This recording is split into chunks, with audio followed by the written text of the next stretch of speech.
Hey guys, just another quick wrestling review on a DVD. Uh, Before I begin, I know I'm gonna get some comments. I can't upload this on YouTube. I just don't have the equipment to do it. But you can buy this DVD. I mean, I'll provide with, I guess, the web link that you can buy it. But unfortunately, I can't upload it. I know one of my previous DVDs I did a review on, I got all these like nasty comments. Why don't you upload it?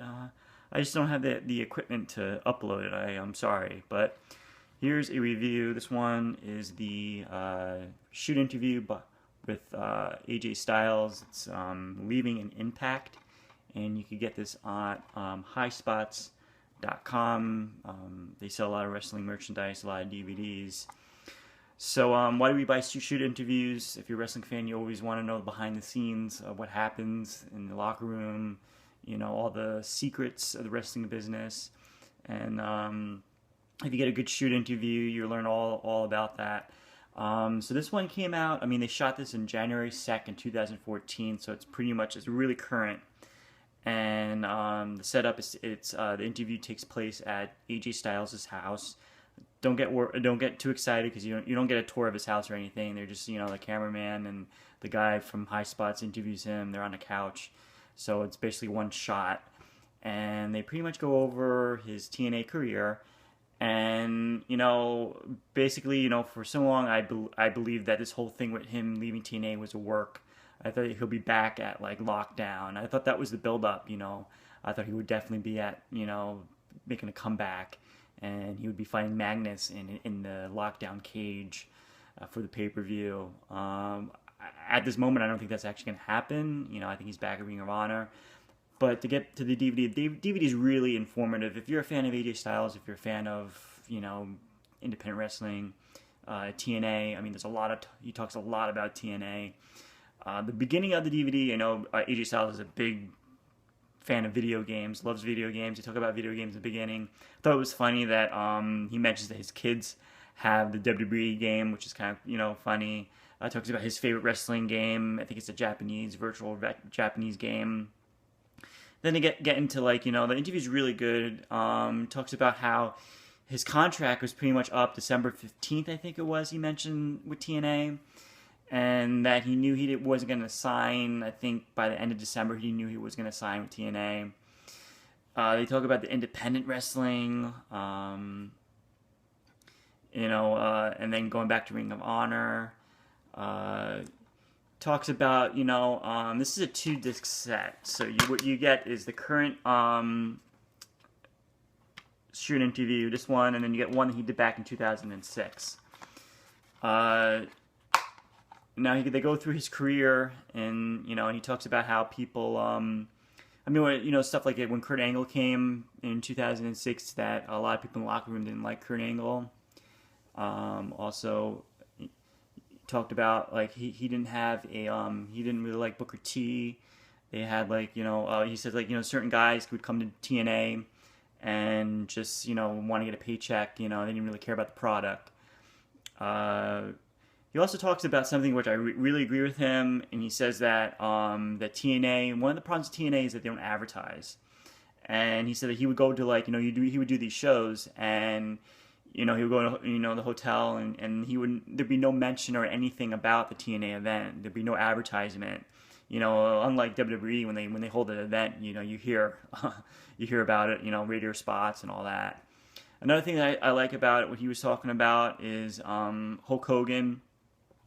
And he believed that Hulk Hogan's purpose, what Hulk Hogan should have done, was be kind of like the spokesperson for TNA.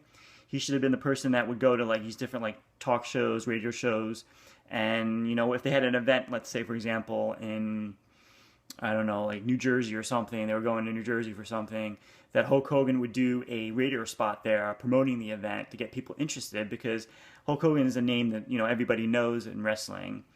And he said that people were annoyed when Hulk Hogan would do shows, would do these radio shows, and he wouldn't even mention TNA at all. And then I've noticed that too. I've seen Hulk Hogan's interviews and stuff he did and he hardly promoted TNA at all. He wasn't but but you know what, Hogan's not with TNA anymore, and the rumor is that he will be at WrestleMania 30. So He talks about how he hated when they changed the ring, the 6-sided ring, to the 4-sided ring.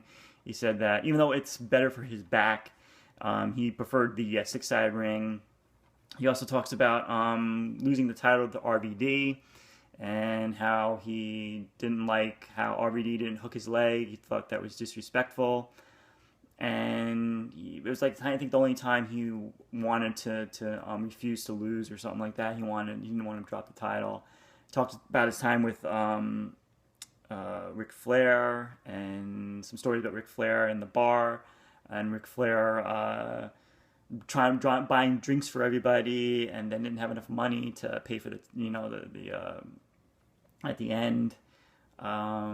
And he said that the problem was with that thing, they wanted him to act like Ric Flair and all that. And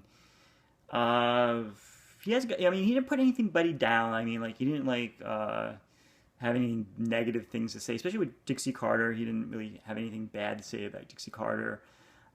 He said that most of the contract negotiations were not with her. I mean, it's with the higher ups. He said that that's the reason about, I guess, the higher people that are above Dixie with the contracts and all that. I guess with the people that deal with the money, I guess. I don't. And what else did he talk about? It was a long shoot interview, so it's like about 2 hours. Trying not to make this go too long. Talks about Sting, respect for Sting. He liked Christian. When Christian was there, he said Christian was good. He loved, it was nice and funny. I was like one of the guys. What else? He talked about that last angle with I forgot the girl's name, when he was supposed to have an affair with this girl, and he said that that angle was supposed to be different because they were supposed to have the person that was supposed to play that character was supposed to be. He said if that person was really hot and attractive, the angle would work or something like that. And they don't go. What was disappointing is that they don't really go into much detail about his last run, about how when he comes back and he's kind of like that the lone wolf kind of character. They didn't really talk about his last run or his feud with Bully Ray or stuff like that. Interesting, they talk about, ask him if he's talked to WWE, and one of the things he brings up is he hasn't talked with WWE, but he says that one of the risks that he has is that going back, starting from scratch, because if he signs with WWE, everything he's done for the past 11 years is pretty much done. I mean, it doesn't count in WWE's eyes. I mean, you have to start from scratch. You got to go to their place in Florida and train with them and learn their style. And he says he doesn't think that's something that he could do. I mean, he's built a name for himself, and to start from the bottom again and work his way up. So that's one of the things he talks about. And I think that's, it's a really, and he goes through the matches that he likes in TNA. Some of the ones he didn't like. I mean, the TNA, the X Division, they had this cage thing that's it's like an orange cage. It's like a dome kind of cage, and where the X Division guys, they had to escape the cage. He says that was a difficult match, and it was hard to climb off the cage, get out of the cage. So it's really, I think it's definitely worth checking out. It's if you like TNA, like AJ Styles. The other DVD in here, the 2006, is a short DVD, and it's only about I think a little over an hour. And it was shot in 2006, so it's not much. They talk about Ring of Honor, his time, with the beginnings of TNA, and all that stuff. So it's worth checking out. You could get it on highspots.com. See the back of it.